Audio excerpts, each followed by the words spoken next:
আসসালামু আলাইকুম, সবাই কেমন আছেন? আশা করি ভালো আছেন। স্বাধীন টেকনিক্যাল ট্রেনিং ইনস্টিটিউটের পক্ষ থেকে আপনাদের সবাইকে জানাচ্ছি স্বাগত। আজকে আপনাদের সামনে যে ভিডিওটি নিয়ে এসেছি সেটি হচ্ছে ওয়ার্ড অথবা অন্য যে কোনো অফিস প্রোগ্রামে আমরা যদি বাংলা লিখতে চাই এটা কিভাবে লিখব। তো আমাদের অধিকাংশ ক্ষেত্রেই বাংলা লেখা লিখতে হয়, বিশেষ করে MS word, MS power point, MS excel ইত্যাদিতে। তো বাংলা লিখতে হলে আমরা কিভাবে লিখব সেটা আজকে আমরা দেখব। তাহলে চলুন বন্ধুগণ, শুরু করা যাক।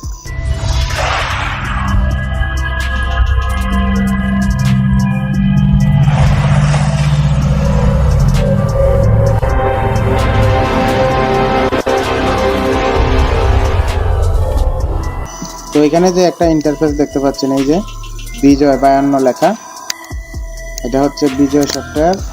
আর এখানে যেটা দেখতে পাচ্ছেন সেটি হচ্ছে অভ্র সফটওয়্যারের ইন্টারফেস। তো আমি আজকে আপনাদের এই দুটি দিয়েই বাংলা লেখার নিয়ম এবং দেখাবো। তো বিশেষ করে বেশিরভাগ ক্ষেত্রেই যেহেতু আমরা বিজয় ব্যবহার করি, প্রথমে বিজয় দিয়ে আমরা শুরু করি। তো বিজয় দিয়ে আমরা বাংলা লিখতে হলে প্রথমে বাংলা ফন্ট সিলেক্ট করতে হবে। তো বাংলা ফন্টের মধ্যে সবচাইতে জনপ্রিয় যে ফন্টটি ব্যবহৃত হয়ে আসছে শুরু থেকে, সেটি হচ্ছে সুতনি এমজে, সুতনি সিরিজের সুতনি এমজে। আমি এখান থেকে সুতনি এমজে ফন্টটা সিলেক্ট করে নিই। তো এখানে সুতনি এমজে, এখানে কিন্তু সুতনি এমজে সরাসরি লেখা থাকবে না। সুতনি এমজের ফন্টটা হচ্ছে এটা। তো এখানে ক্লিক করলে আমাদের সুতনি এমজি চলে আসবে। অথবা আমরা যদি এখানে সুতনি এমজি লিখি, SUTH এখানে লিখে এন্টার দিলে সুতনি এমজে চলে আসছে। ফন্টটা একটু আমি সাইজটা একটু বড় করে নেই আপনাদের সাথে। তো এখান থেকে আমরা ফন্ট সিলেক্ট করতে পারি। তো আমরা ম্যানুয়ালি আমরা করতে চাই, তাহলে এখানে ক্লিক করব। ক্লিক করার পরে এখানে সুতনি এমজে লিখে আমরা কি করব, এখানে অনেক ধরনের ফন্ট আছে। তো সুতনি এমজেটা আমাদের সিলেক্ট করতে হবে। তো এখানে এই যে সুতনি এমজেটা আমি সিলেক্ট করলাম, অথবা এখানে লিখে আমি এখানে ওকেতে ক্লিক করলাম বা এন্টারে দিলাম। ওকে অথবা এন্টারে দিলে আপনার সুতনি এমজে সিলেক্ট হয়ে যাবে। এখানে দেখতে পাচ্ছেন সুতনি এমজে আছে। বাংলা লেখা সঠিকভাবে লিখতে হলে আমাদের কন্ট্রোল অল্টার বি চাপ দিতে হবে। তো কন্ট্রোল অল্টার বি চাপ দিলে এখানে আসবে, দেখেন এই যে এখানে এই চিহ্নটা পরিবর্তন হয়ে গেছে। আবার যদি আমরা কন্ট্রোল অল্টার বি চাপ দেই, দেখেন এখানে হয়ে গেছে ইংলিশ, এই যে ইংলিশ হয়ে গেছে। আর এখানে এই যে বিজয় চিহ্নটা চেঞ্জ হয়ে গেছে, পরিবর্তিত হয়ে গেছে। আবার আমরা কন্ট্রোল অল্টার বি দিলাম, এখানে বিজয় চিহ্নটা চেঞ্জ হয়েছে। আবার এখানে বিজয় ক্লাসিক লেখা আসছে। তো এখানে আপনারা দেখেন এই যে তিনটা, সাধারণত এখানে তিনটা অপশন আছে। একটা হচ্ছে বিজয় ক্লাসিক, একটা হচ্ছে ইংলিশ, আর একটা হচ্ছে ইউনিকোড। আমরা যদি ইংলিশে লিখতে চাই তাহলে ইংলিশে সিলেক্ট করা থাকতে হবে না, অথবা ইংলিশে আমরা লিখতে পারবো না। বিজয় ক্লাসিক সিলেক্ট করা থাকলে ইংরেজি লিখতে পারবো না, আমাদের বাংলা লিখতে হবে। আর ইউনিকোডে বাংলা লিখতে হবে। তো কিছু ফন্ট আছে ইউনিকোড থাকলে বাংলা ইংরেজি দুইটাই লেখা যায়। যাই হোক, তো এখানে বিজয় ক্লাসিক আমাদের সিলেক্ট করতে হবে, কারণ বিজয় ক্লাসিক সুতনি এমজে বিজয় ক্লাসিক সাপোর্ট করে। তো বিজয় ক্লাসিক সিলেক্ট করার পরে আমাদের লেখা শুরু করতে হবে। তো বিজয় ক্লাসিক সিলেক্ট আছে, যদি আমরা বিজয় ক্লাসিকের জায়গায় এখানে ইংলিশ দেই তাহলে কিন্তু আমাদের লেখা উল্টা, মানে বর্ণগুলো ওলট পালট হয়ে আসবে। মানে আমরা যেটা টাইপ করব সেটা না আসে অন্য বর্ণ চলে আসবে। আমাদের এখানে সিলেক্ট করা থাকতে হবে বিজয় ক্লাসিক কিভাবে সিলেক্ট করে আনতে পারি, অথবা আমরা এক কাজ করতে পারি, কন্ট্রোল অল্টার বি ক্লিক করে বিজয় ক্লাসিক আনতে পারি। এই দেখেন এখানে বিজয় ক্লাসিক এসে গেছে। এখন আমরা করব। তো টাইপ করার আগে আমি আপনাদের বিজয় কিবোর্ডের যে লেআউট সেই লেআউটটি দেখাতে চাই। তো এই হচ্ছে বিজয় বাংলা কিবোর্ড লেআউট। এখানে বাংলা যে স্বরবর্ণ এবং ব্যঞ্জন বর্ণ সবগুলো বর্ণ আছে। তো স্বরবর্ণগুলো হুবহু দেওয়া নাই, স্বরবর্ণের কার দেওয়া আছে। যেমন এখানে দেখেন আপনারা, এখানে হ্রস্ব ইকার, দীর্ঘ ইকার, হ্রস্ব উকার, দীর্ঘ উকার, আর এখানে আছে আপনার একার, ওইকার, এখানে এই যে এগুলো আছে। তো এটা আপনাদের বিজয় কিবোর্ড লেআউটটা আপনাদের ভালো করে কোন বর্ণটা কোন বর্ণের উপরে আছে এটা দেখে নিতে হবে। প্রথমে একটু ট্রাই করতে হবে, চেষ্টা করার করতে করতে আস্তে আস্তে সবার আয়ত্তে চলে আসবে। তো স্বরবর্ণ যেহেতু সরাসরি নেই, স্বরবর্ণ লিখতে হলে প্রথমে আমাদের করতে হবে এই যে জিতে ক্লিক করতে হবে। জিতে ক্লিক করার পরে আমরা যে কারটি আছে সেই কারে দিলে আমাদের সেই স্বরবর্ণটি আসবে। আমি যদি এ লিখতে চাই, প্রথমে জিতে দিব, জিতে দেওয়ার পরে সিতে কিন্তু একার আছে, এই যে একার এ চলে আসছে। আর শুধু একার লিখতে হলে শুধু সিতে দিলে হবে। হ্রস্বই লিখতে হলে আমাদের কি করতে হবে, প্রথমে আগে লিঙ্কে দিতে হবে, লিঙ্ক মানে জি, তারপরে ডিতে দিতে হবে, হ্রস্বই চলে আসছে। তো স্বরবর্ণগুলো লেখার পরে আমাদের ব্যঞ্জন বর্ণগুলো এইভাবে লিখতে হবে। এখন দেখা যাচ্ছে ইংরেজিতে কিন্তু বর্ণ একটা কিতে একটি বর্ণই আছে, কিন্তু বাংলাতে দেখা যাচ্ছে একটি কিতে দুটি বর্ণ আছে। তাহলে আমরা কিভাবে লিখবো এই দুটি বর্ণ? যখন আমরা উপরের বর্ণটি লিখবো তখন শিফটে ধরে, এটা শিফটে ক্লিক করার পরে তারপরে আমরা এটা লিখতে হবে। ধরেন আমরা লিখবো ঢাকা। ঢাকা লিখতে হলে আমাদের প্রথমে শিফটে ধরে ই ক্লিক করতে হবে, তাহলে ঢ আসবে। তারপরে আকার দিতে হলে এফ, তারপরে ক দিতে হলে আমাদের ক্লিক করতে হবে জেতে, যের মধ্যে খ এবং খ আছে। তারপরে আকার আবার দিতে হলে এফ এ দিতে হবে। তো এই তো ঢাকা চলে আসছে। তো এবার উপরের বর্ণটা লিখতে হলে আমাদের শিফট ধরে যে বর্ণটা আছে ওইটাতে ক্লিক করতে হবে, আর যেটা নিচে যে বর্ণটা আছে এটা সরাসরি ক্লিক করলেই এই বর্ণটা উঠে যাবে। তো এই যে এগুলা আছে, তো আমরা বিজয় ক্লাসিক এখানে সুতনি এমজে দিয়ে আমাদের বিজয় ক্লাসিক এটা লিখি। তো সুতনি এমজে ছাড়াও সুতনি সি এমজে আছে, যেমন এখানে আমরা দেখাই বিভিন্ন। তো এই যে সুতনি এমজে আছে, সুতনি ই এমজে আছে, সুতনি সি এমজে আছে, সুতনি ই এমজে আছে, ঠিক আছে। তো সুতনি ই এমজে দিয়েও আমরা লিখতে পারি। আর এটা একটু লেখাটা অন্যরকম, অর্থাৎ একটু ভুল আকারে দেওয়া থাকবে। যদি আমরা যেমন এখানে বিজয় ক্লাসিক দেওয়া থাকলে সুতনি ইএমজি দিয়েও লিখতে পারি। যেমন আমাদের জাতীয় সঙ্গীতটা আমি লিখতেছি, আমার সোনার বাংলা তোমায়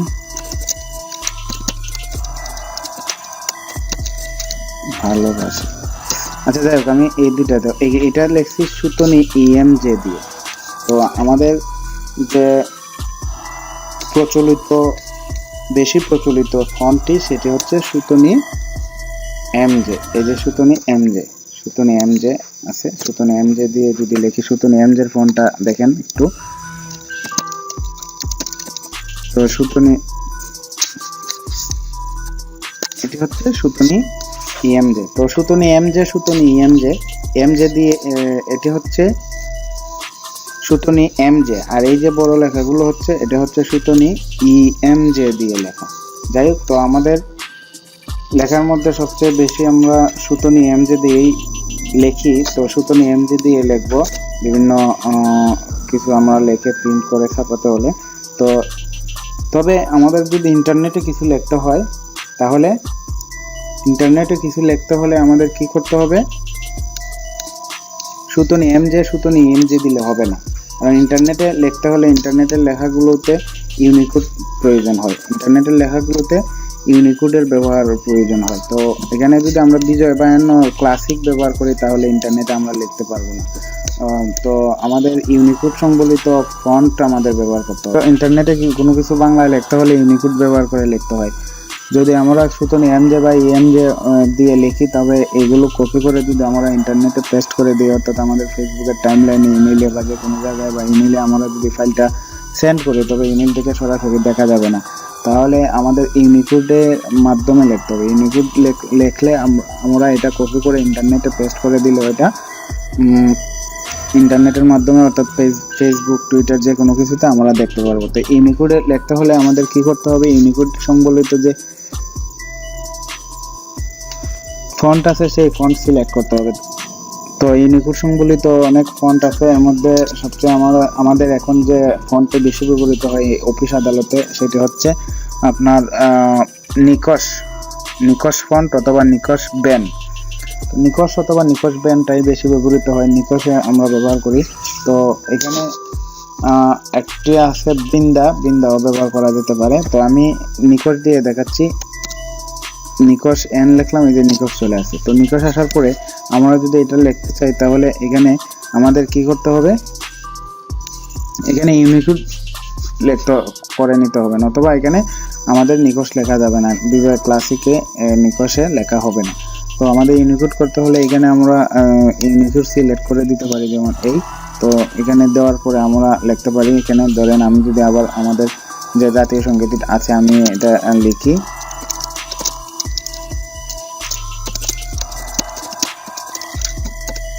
আমার সোনার বাংলা তোমায়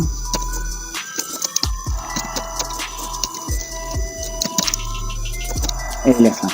তো আমার সোনার বাংলা আমি তোমার ভালোবাসি, এটা ইউনিকোড সম্বলিত ফন্ট দিয়ে লিখছি, নিকশ দিয়ে। অথবা আপনারা নিকশ ছাড়াও এই যে বৃন্দা আছে, বৃন্দা দিয়ে লিখতে পারেন, ইমপ্যাক্ট দিয়ে লিখতে পারেন, এগুলো ইউনিকোড সংবলিত।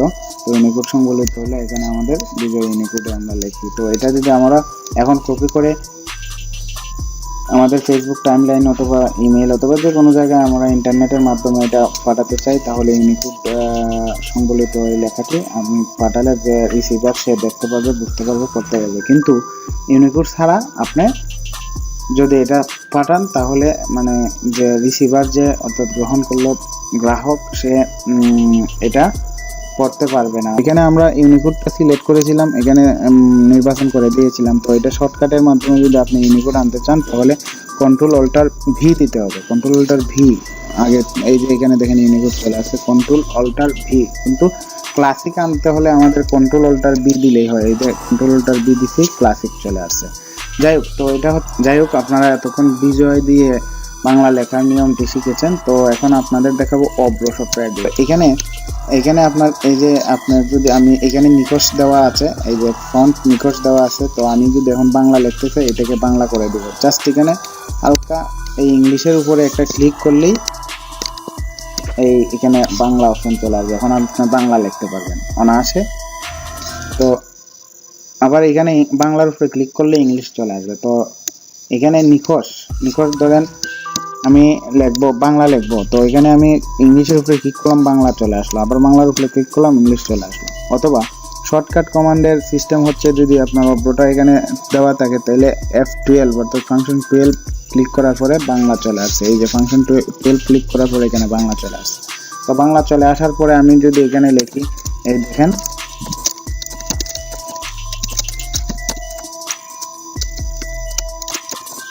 আমার সোনার বাংলা লিখলাম, এখানে চলে আসছে। তো এখানে দেখতে পাচ্ছেন এখানে বাংলা। তো আমি যদি আবার ইংলিশ লিখতে চাই, তো এখানে জাস্ট একটা ক্লিক করব, ইংলিশ চলে আসছে। অথবা আমি এখানে বাংলা থাকা অবস্থায় আমি যদি কি করি, এখানে F12 করি, তাইলে ইংলিশ চলে আসছে। তো এই নিকশ ফন্ট দিয়ে আমি এখন ইংলিশ করে দিতে পারবো। তো আমি মনে করেন আমি লিখবো স্বাধীন টেকনিক্যাল ট্রেনিং ইনস্টিটিউট, তাইলে